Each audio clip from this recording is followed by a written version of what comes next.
goes into collapse. You see, families have to have mothers and fathers.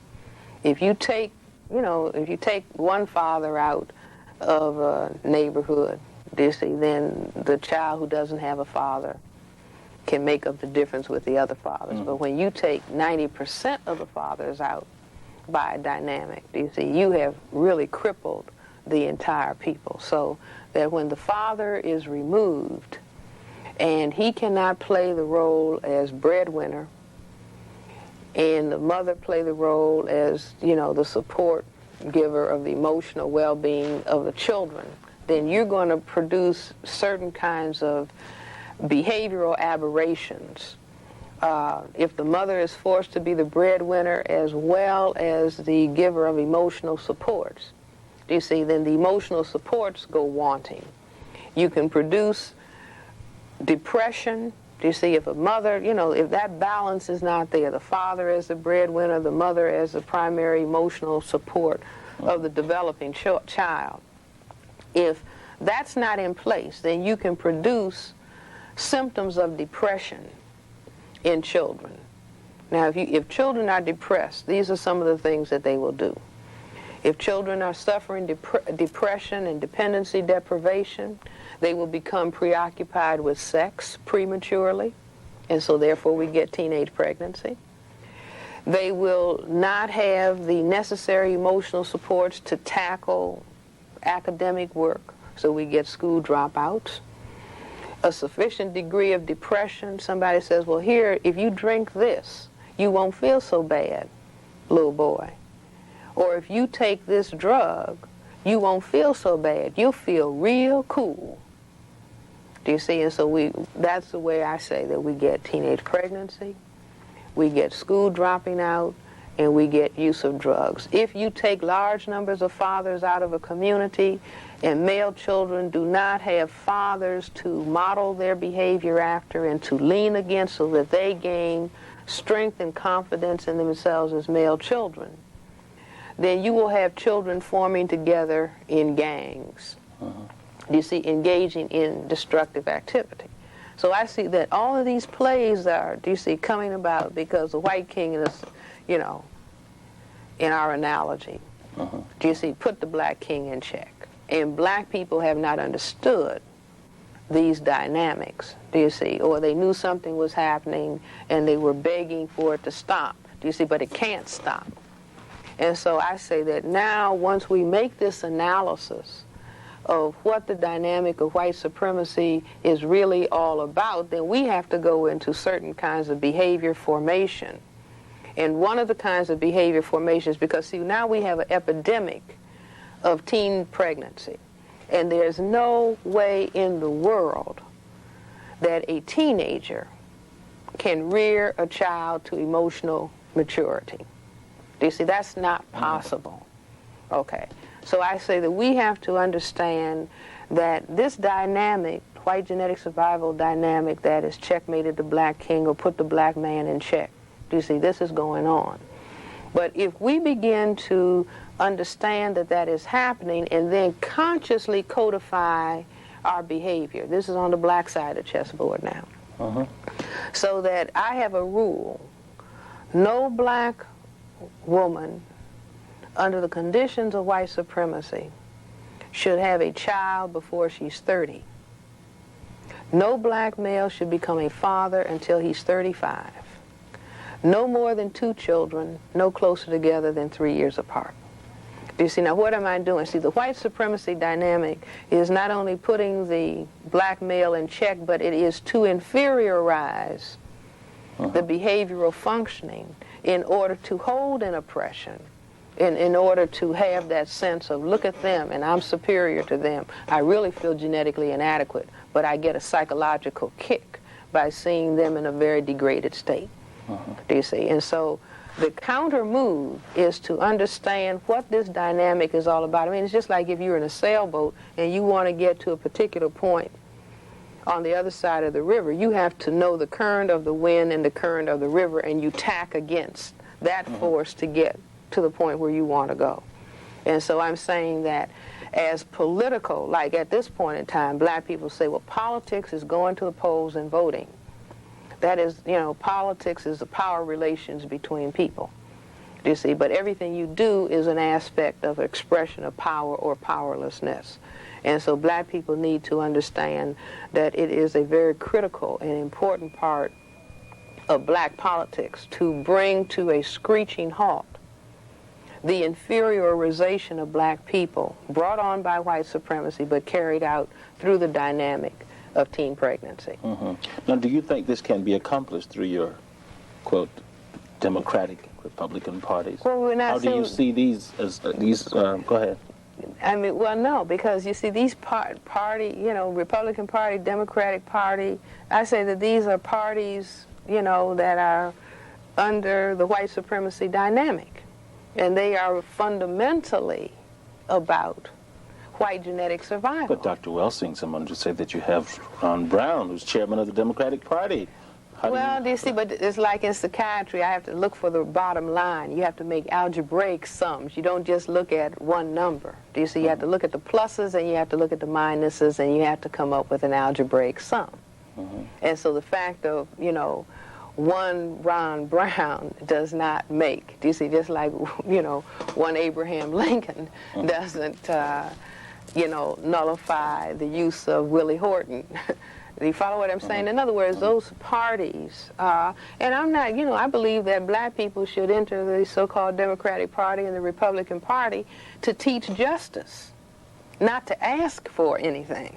Do you see? Because asking, give me something, when the persons that you are functioning with say, well, wait a minute, I've got to survive genetically.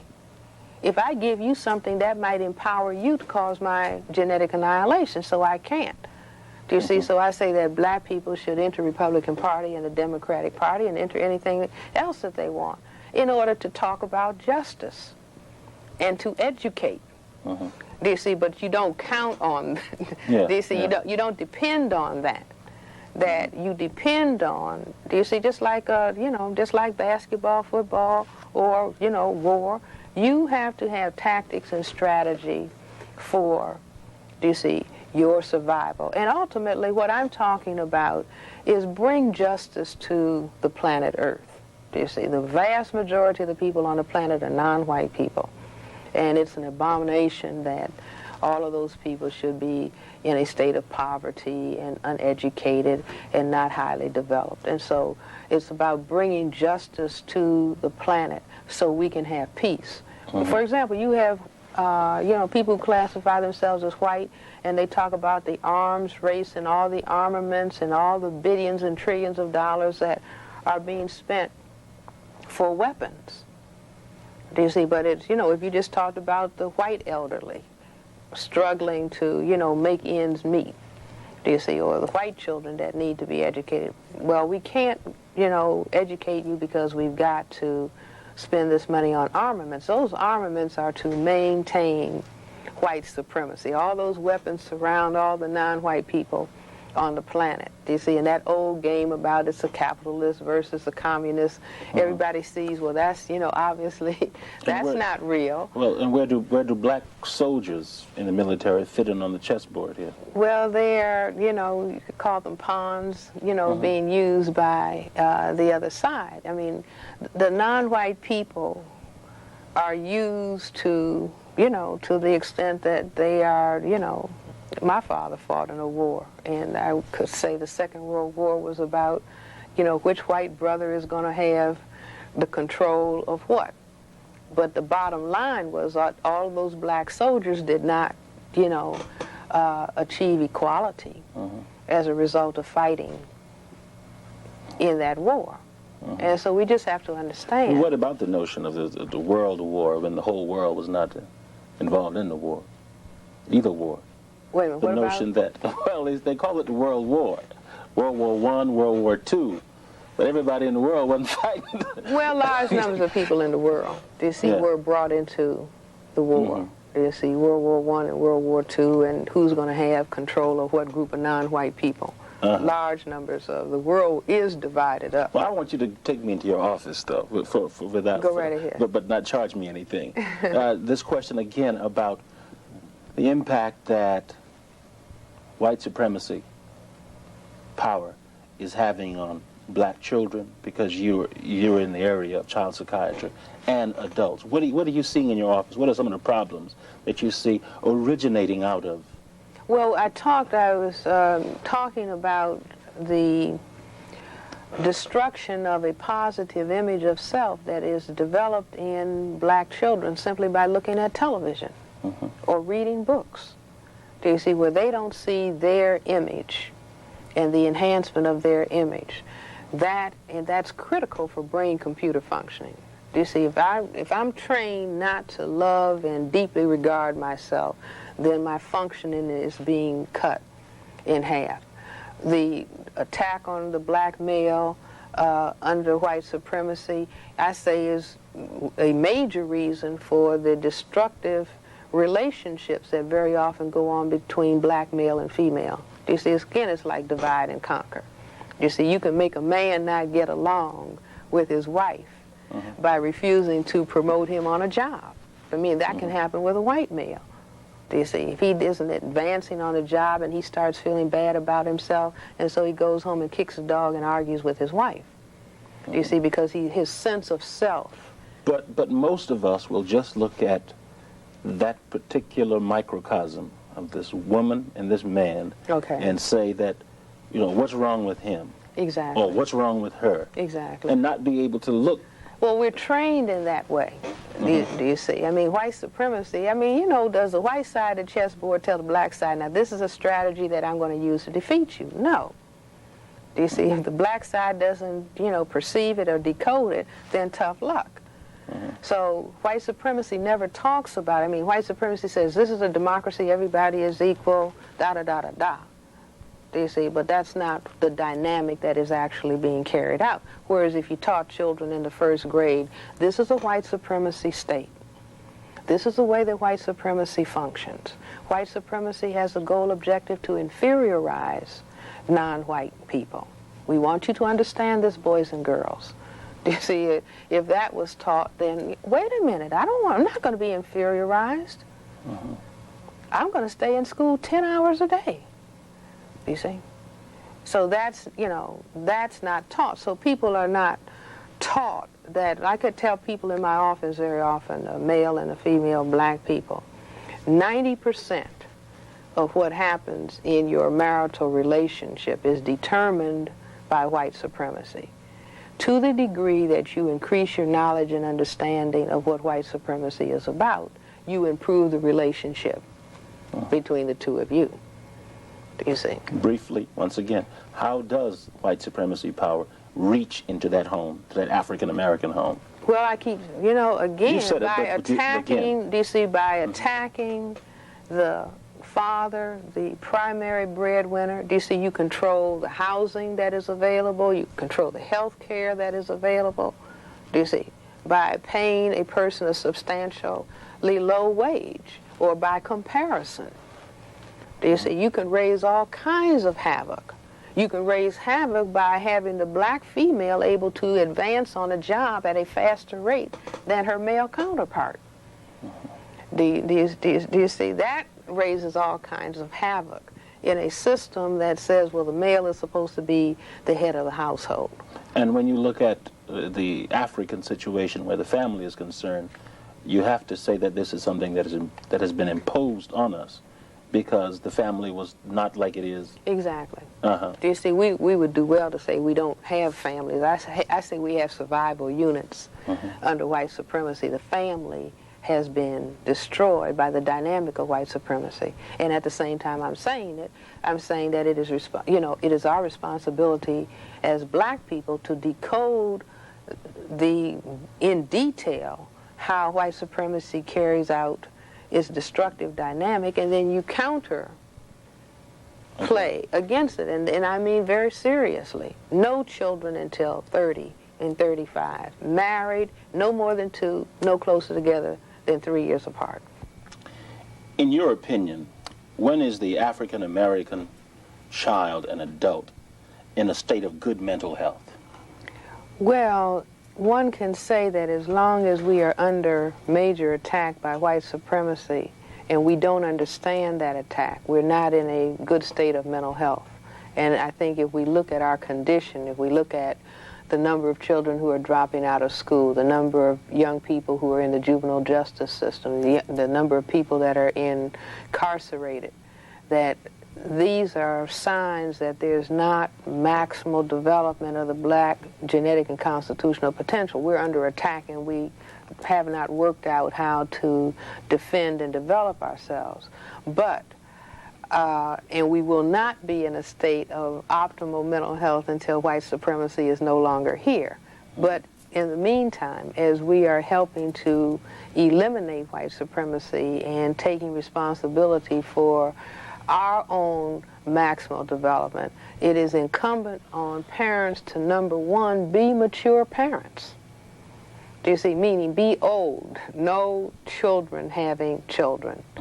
No overwhelming yourself with large numbers of children, do you see, which is a continuation of the slavery phase of white supremacy where people are breeding and studying. And I say that breeding and studying means to bring people in the world to be inferiorized, do you see? And so we have to become consciously aware of that.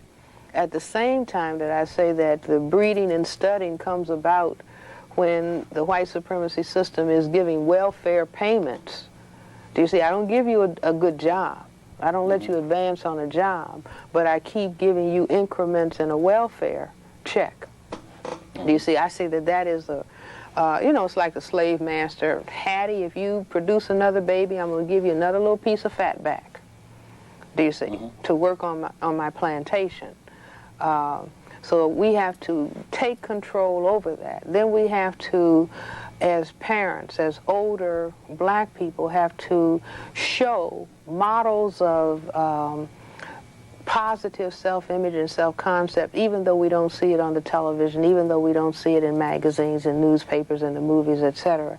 And we have to learn those behaviors. For example, there are behaviors that I call exercises in black mental health and black self-respect.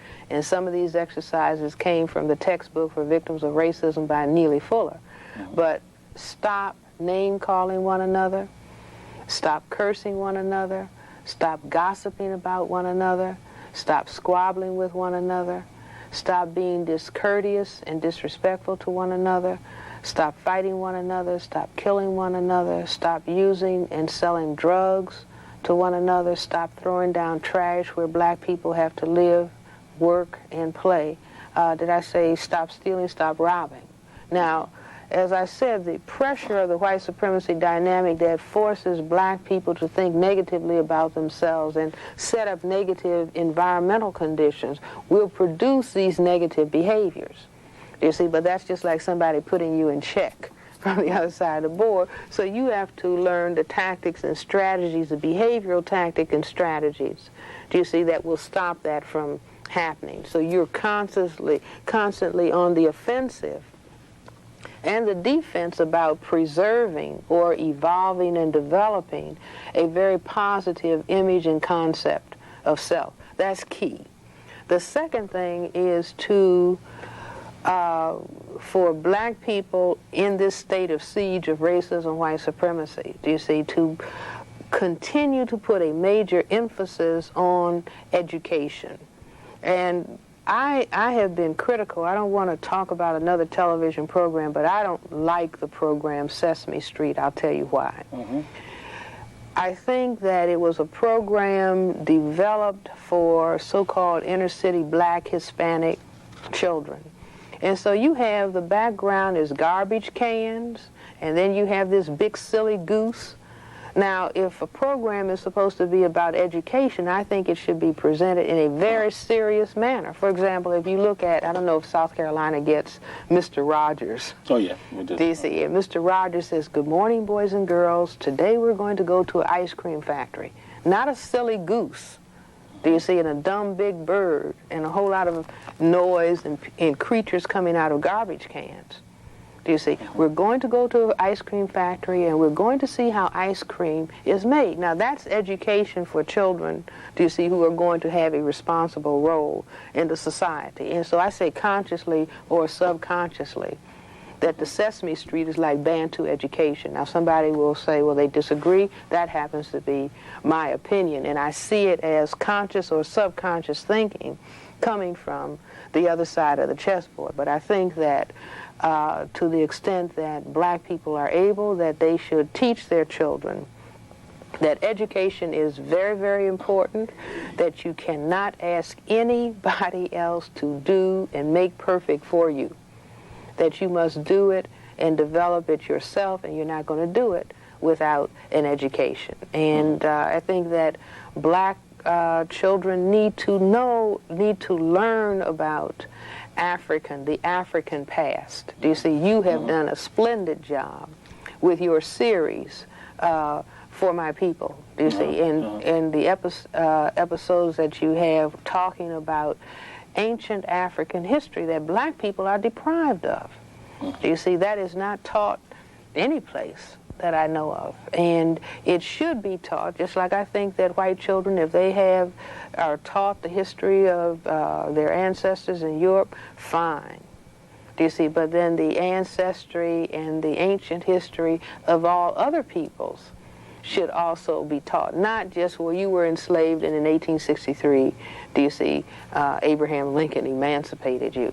That's not the history, do you see, of African people who happen to be living here in America. We have the oldest history, and people in Europe went to Africa to learn years and years ago, do you see, and that should be taught.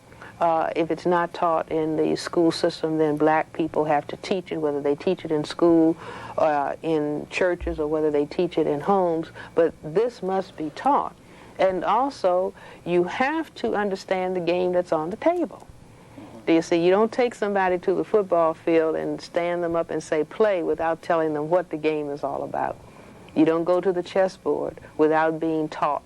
They say, what is the object of this game? Which gets to my next question. You will hear many black parents complain that, and adults complain that the younger people don't know what racism is because it is more subtle than it was. More refined. Yeah, all right, 20 years ago. What should black children be told about white supremacy? Everything. Absolutely everything. Do you see? But I think that the relationship between black and white people, Neely Fuller, I keep referring to him, I consider that he has done some very important work, you know, in terms of understanding white supremacy, but he talks about the relationship between black and white people being tacky. Do you see? Because there's not a lot of truth shared. A tacky relationship is 90% lies and 10% truth.